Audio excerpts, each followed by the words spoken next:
ଯେଉଁ ଦିଗରେ ମୁଇଁ ସୂରୁଜ ପୂର୍ବ ଦିଗଟି ଜାଣ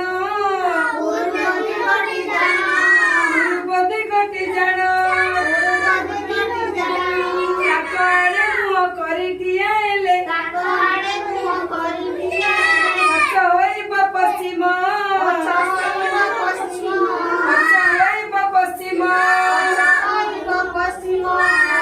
ବାମ ପଟ ତୁମ ଉତ୍ତର ହୋଇବ ଡାହାଣ ହେବ ଦକ୍ଷିଣ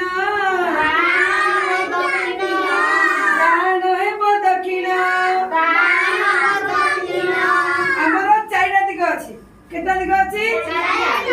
ପୂର୍ବ ପଶ୍ଚିମ ଉତ୍ତର ଦକ୍ଷିଣ। ମନେ ହେଲା? କେତେ ଦିଗ? ଚାରିଟା ଦିଗ। ଦିଗ ଚାରିଟା